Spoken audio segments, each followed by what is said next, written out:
Because he is opening the show. You guys ready to do that? Hold it. Yes, here we go, all the way from Venice, Florida, via New York. Ladies and gentlemen, put your hands together and make some noise and welcome to the stage, Scott.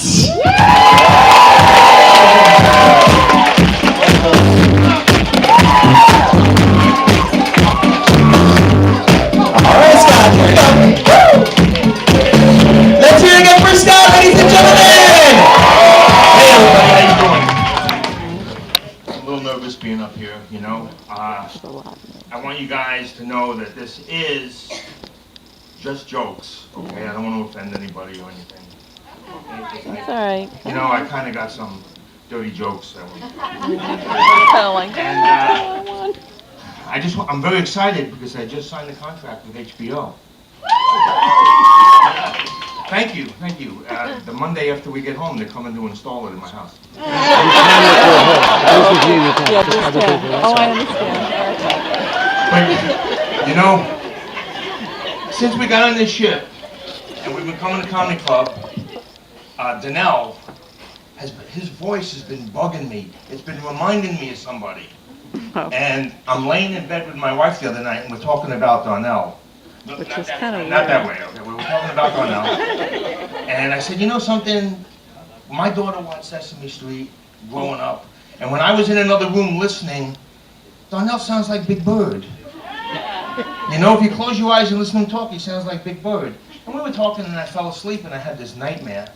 Donnell in this big yellow suit with his big furry hat on, and he was like the ghetto Big Bird. Come on.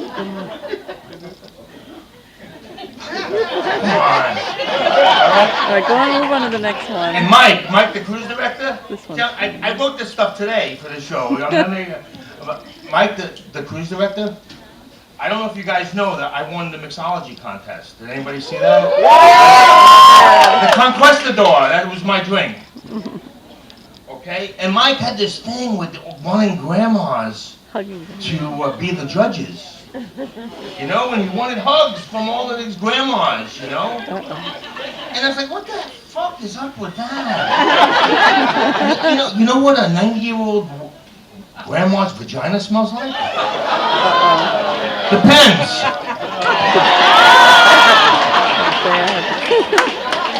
You know,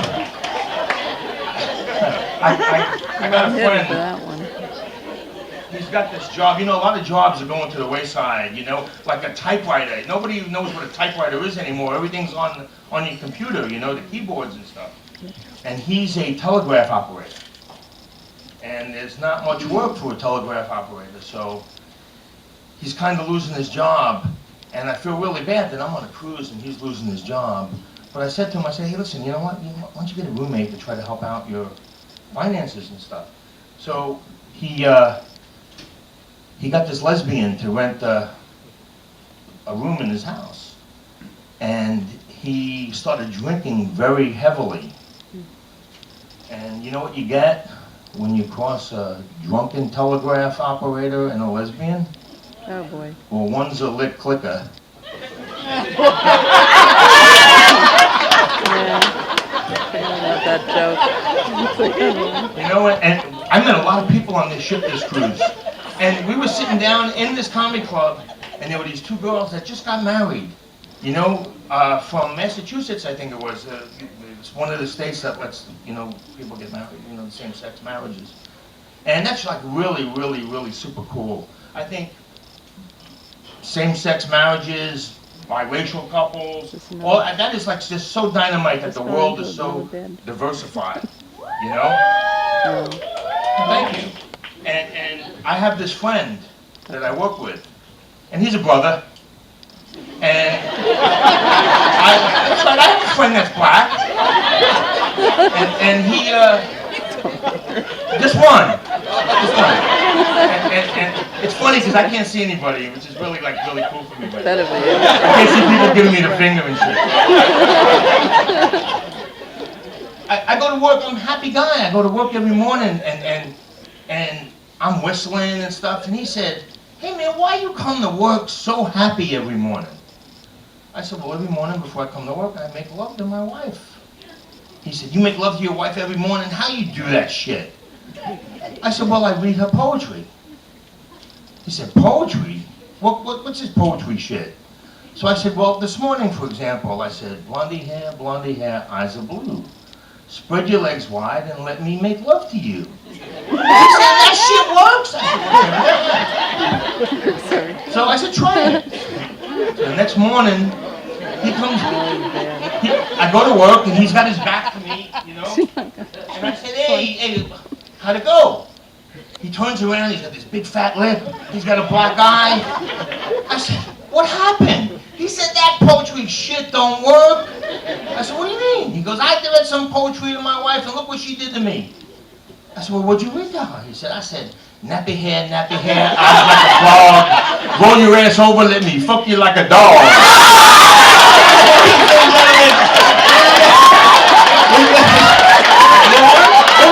You want more? Keep going. Scott, the stage is yours. Hey, listen, I got some health problems. Before, that I want to talk to you about. But you know what? Did you watch your TV in the room? There's a homosexual whale in the bay at St. Thomas. And they know it's homosexual because it bit the end off of the Norwegian submarine and sucked out all the semen. I got some health problems. And I went to the doctor and I said, you know what? My elbow is freaking killing me. And he said, well, listen, this is 2014. I got this new computer. You give me a urine specimen. I put it in the computer. It tells me exactly what's wrong with you. So I said, okay. I go in, I give him the sample. He pours it into the computer. The lights go on and off for a few minutes. It says here you got tennis elbow. Rested for 2 weeks. And come back and see me with another urine specimen. That's $850. Oh, and by the way, your insurance don't cover it. I said, fuck, my insurance don't cover it. I'm all pissed off. I said, I'm going to get this guy back. I'm going to get him back. So I bring back the urine specimen the next time. But before I bring it back, I have my wife pee in the cup. My daughter pees in the cup. My dog pees in the cup. I get some grease from under my Volvo. I put that in the cup. And then I whack off in the cup. Right? So I bring it to the doctor and I'm all smug standing there. He pours it in the computer. The lights go on and off for about 20 minutes. Ticket comes out. He says, hey. I said, what's wrong with me? He says, well, let me tell you. Your wife's fucking everybody in town. Your daughter's got VD. Your dog's got fleas. Your Volvo needs a valve job. And if you don't stop beating off your tennis elbow, it'll never go away.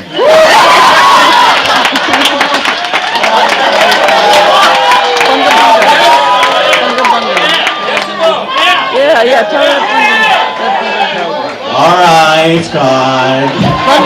Scott. Come on, tell the joke.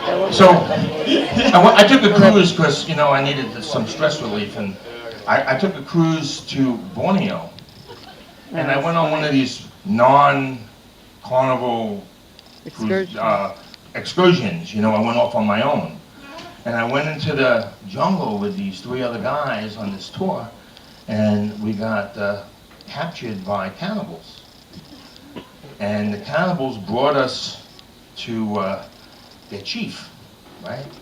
And they have us sitting there lined up, and they bring the first guy to the chief, and they say to him, the chief says to the first guy, death or bunga bunga?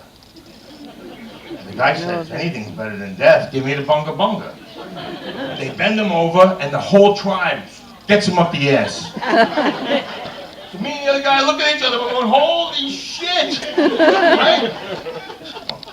So the second guy goes, and the guy says, the chief says, death or bunga bunga?